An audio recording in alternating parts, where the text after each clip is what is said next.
In West Philadelphia, born and raised on a playground is where I spent most of my days. Okay, listen, I be reading them comments, okay? I know y'all wanted this. Y'all wanted this so very bad. Okay, so here I am delivering. I went back and I rewatched The Fresh Prince of Bel-Air. Okay, now, as a kid, I thought I was watching a comedy about a cool teenager who moves in with his extremely wealthy aunt and uncle, cracks jokes for a few seasons, and then does a corny little dance with his cousin. It's not unusual to see me cry. And that's it. That's the show. But what I actually sat through this time was one of the most honest shows about fatherhood, abandonment, and belonging that ever aired on network television. They just hid all of it behind the theme song that we could still rap word for word, and a dance so corny that it went down in history. So here's the thing that got me. Every single main character on this show is wrestling with the same question. Who actually wants me here? Think about it. Will, Uncle Phil, Carlton, all of them from completely different directions. So today, we are breaking down the real psychology behind this family. Why Will jokes the way he does, why Uncle Phil is the blueprint, why Carlton was hurting in that mansion. And by the time we get to that hug in season 4, y'all know the one. Okay, I promise you're going to feel it a little bit different. So let's get into it.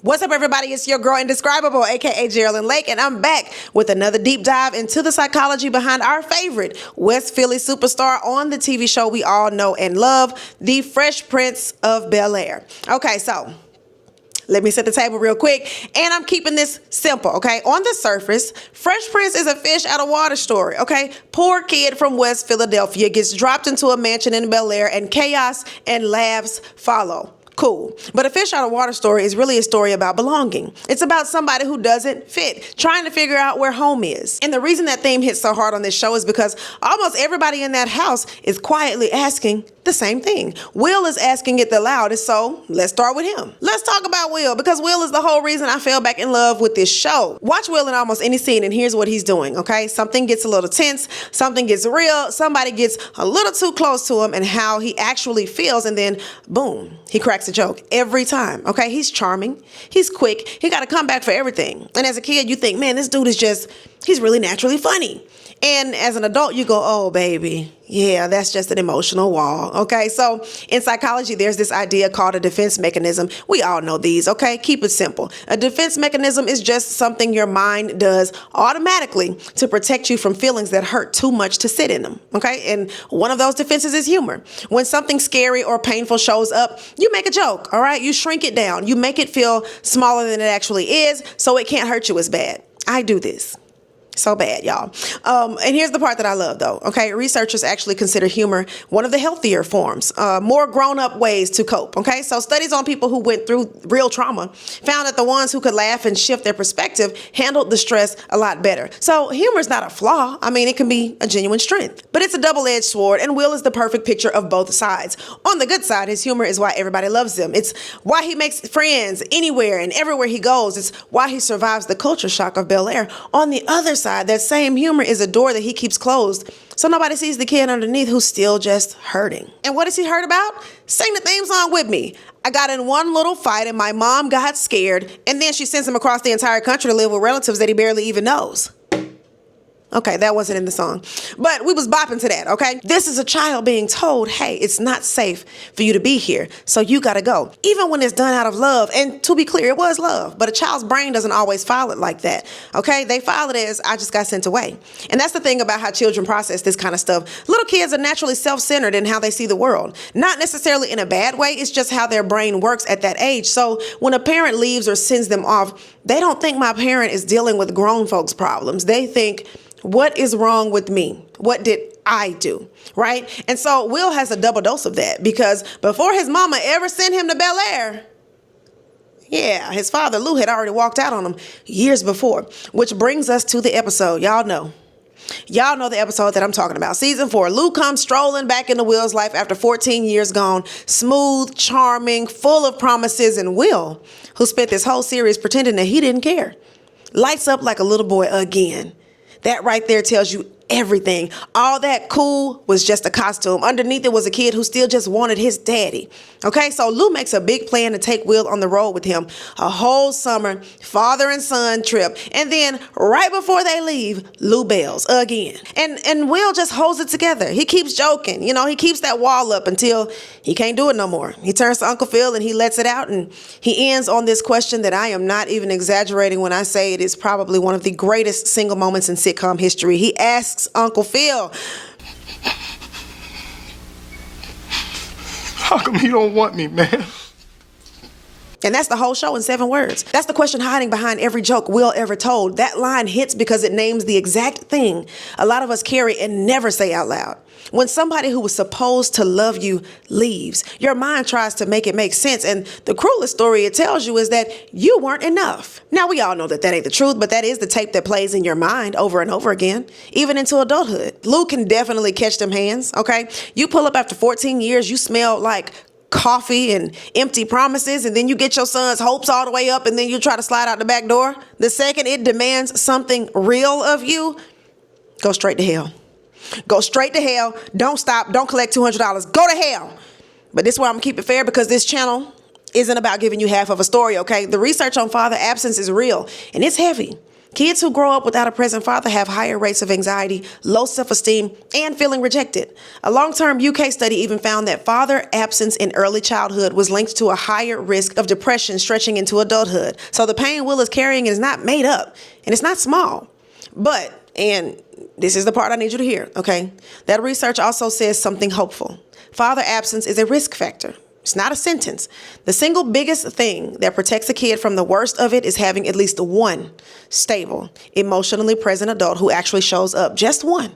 Okay, Will had one, and his name was Uncle Phil. All right, now let me tell you, I did not appreciate Uncle Phil when I was a kid. As a kid, he was just the big man who yelled and threw jazz out the front door. We oftentimes saw him as way too strict, but still loving. Philip Banks is the standard. And I really hope that James Avery is up there enjoying heaven the way that God intended for him to.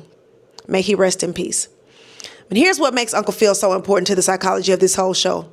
Phil did not come from money. This man grew up poor. He worked hard. He put himself through school. He built a whole career as an attorney and then a judge, and pulled his family up into a life he never had as a boy. He knows exactly what it feels like to come from nothing, because he did. So when this loud teenager from West Philadelphia shows up in his house with jokes for days and a chip on his shoulder, Phil could have kept him at arm's length. A lot of people would have. Instead, Phil steps into a role that nobody asked him to play. He becomes the father that Will never had. And there's a name for what Phil is doing, and it's beautiful.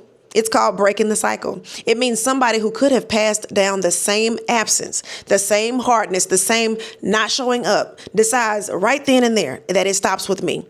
Phil chooses to be present on purpose over and over, even when Will makes it hard, because y'all know he made it hard. Even when he pushed him away with jokes, okay? That's why the hug in the Lou episode wrecks everybody. Will asks why his real father don't want him, and the man standing there right in front of him does want him. He's been wanting him this whole time. He just pulls him in, and no lecture, no I told you so, just I got you. That's the protective factor the research talks about, standing right there in that cardigan. And I love that the show lets Phil be a full person and not just a saint. He's stubborn. He's proud. He and Will bump heads constantly, but every single time it counts, Phil shows up. And that consistency, that boring, dependable, always there consistency, is the exact thing a hurt kid needs the most. Not a hero, just somebody who keeps showing up. Now, here's a perspective flip that I want to offer, because it's easy to make Phil the perfect father and Lou the villain and then keep it moving. But think about it from the other side for a second. Phil had advantages Lou may not have had. Phil built stability. Some fathers who disappear are drowning in things they never healed from and never had the tools to fix. Now, I ain't excusing Lou, okay? He still got to go to hell. But understanding is not the same as excusing, and this show is smart enough to let Phil be the answer without pretending every absent father is just evil. Some of them are just broken men who never got their own Uncle Phil. That's Will and Phil. 2 men, 1 wound, opposite outcomes. Now, let's cross the hall, because Phil's own son was fighting a completely different battle over belonging. Carlton Banks, my sweet, corny, Tom Jones loving, Princeton dreaming, Carlton Banks. Here's what's so wild. On paper, Carlton has everything Will didn't. 2 loving parents in the home, a present father, money, safety, stability, everything the research says protects a kid. Carlton had it in abundance. And Carlton was still lost, just from the other direction. See, Will's belonging problem was about family. Who wants me? Carlton's belonging problem was about identity. Who I am. And where do I fit in as a black man? And the show does not flinch away from that, okay? Carlton grew up wealthy and sheltered, surrounded mostly by privilege. And because of that, he catches it from both sides. In white spaces, he's still a black man. So he'll never be fully let in there. And then in black spaces, he gets told that he ain't black enough. You know, that he talks white, that he's a sellout, that he don't really count. Will hits him with that a few times throughout the series. Imagine that, being told that you don't fully belong anywhere. And one of the people telling you is the cousin living in your own house. There's a psychology concept that fits Carlton perfectly. And it's something a lot of black folks watching this will feel in their chest. It's the pressure to constantly manage how you come across so you can be accepted, and the quiet damage that does when people keep telling you the real you ain't valid. Researchers have found that when your identity keeps getting rejected like that over and over again, it actually chips away at your self-worth over time. Carlton isn't soft. Carlton is exhausted. And the show gives him his moment. There's the episode where Carlton and Will try to pledge a black fraternity. And the leader accepts Will but rejects Carlton, basically for being too privileged, not down enough, not black enough. And Carlton, my guy. Being black isn't what I'm trying to be, it's what I am. I'm running the same race and jumping the same hurdles you are, so why are you tripping me up? You said we need to stick together, but you don't even know what that means. If you ask me, you're the real sellout. That's the moment Carlton stops being comic relief and becomes one of the most quietly important characters on the entire show. Because he says the things that so many people feel.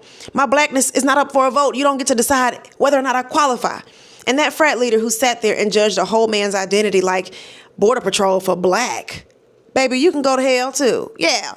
Then there's the season 5 episode where everything cracks. Will and Carlton get robbed. Will takes a bullet, pushing Carlton out of the way. And Carlton, who spent his whole life safe and protected in that Bel Air bubble, suddenly realizes the world is not safe, and he does something completely out of character. He goes to get a gun.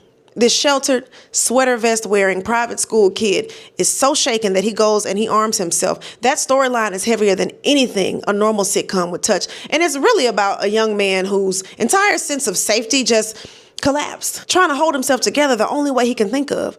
Will finds the gun and talks him down, and it's one of the realest moments in the series. 2 young black men, one who grew up dodging bullets and one who never had to, standing in the same fear for the very first time. So when you put Will and Carlton side by side, the show is making a genuinely deep point. A present father and money protect you from a lot, but they don't protect you from everything. Belonging is its own kind of need, and you can starve for it in a mansion just like you can starve for it if you on the streets. Different hunger, same empty spots. Now let's zoom out to the whole house, because there's one more layer running underneath all of this, and it's the thing that makes Fresh Prince so specifically beautifully black, okay? Code switching. Now, let me break that down simple, because it's one of those terms that people throw around. Code switching is when you change how you talk, how you carry yourself, sometimes even how you dress, depending on who you're around. You talk one way with your friends and family and another way at work or at school or in front of folks who have power over you. Almost everybody does it just a little. But for Black Americans specifically, it's a whole survival skill, and the research treats it as exactly that. Will is a master of it. Watch him. He can be trading jokes in full slang one minute, then turn around and switch into perfect, proper English the second he needs to impress Phil's rich friends or talk his way out of trouble.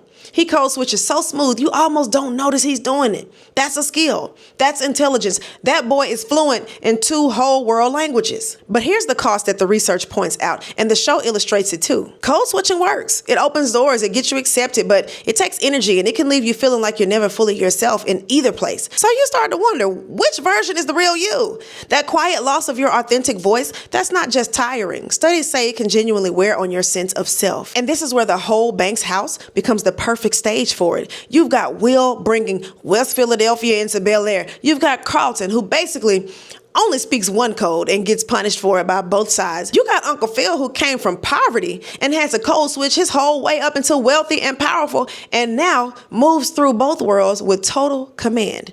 Every person in that living room is negotiating how much of themselves they can show and to who. The comedy of the show comes from those worlds colliding. The heart of the show comes from what those collisions cost. And real quick, let me spread the love around for the rest of the family because they're all in on this theme. Aunt Viv is warm and she ain't to be played with, okay? She's the one who holds the emotional center of that house, and she's the bridge between Phil's world and Will's because she came from more modest roots too and never forgets it, okay? She sees Will clearly when other people just see a troublemaker. Hillary is a whole comedy of privilege, okay? The daughter who never had to struggle a day in her life, and it shows, okay? She's shallow. She's spoiled. She once treated a job like it was beneath her existence. And listen, when Hillary is being that self-absorbed, acting like the world is her personal assistant, girl, you know you had to go to hell. But even Hillary gets her moment of depth, you know, where she loses her fiance, Trevor. Hillary Banks!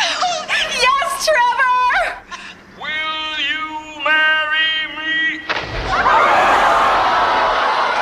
And for a second, the show lets her be a real grieving human being and not just a punchline.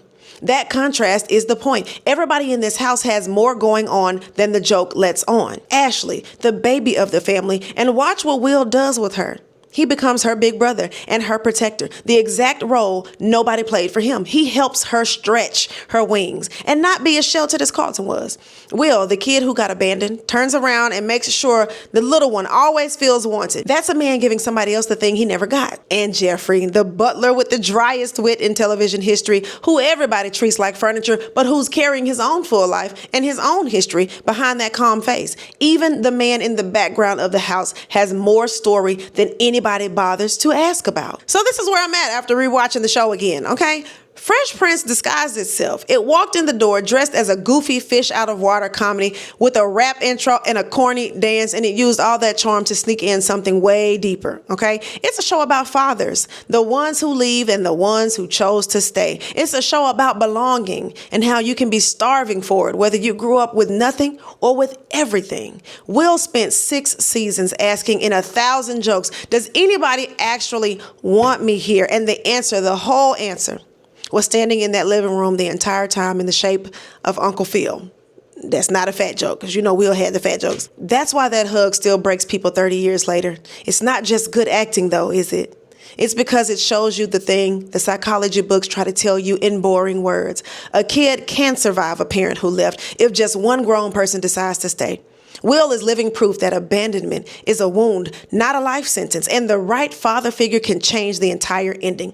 So the next time somebody tries to tell you Fresh Prince was just a silly little sitcom, you tell them no. That show was a whole therapy session with a laugh track, and we didn't even know that we needed it. If this made you see Will and the whole Banks family differently, then do me a favor. Let me know in the comments who your Uncle Phil was, the person who chose to show up for you, because I really want to know. Don't forget to subscribe and hit that notification bell so you know every single time your girl uploads, and I will catch you guys in the next video. Peace.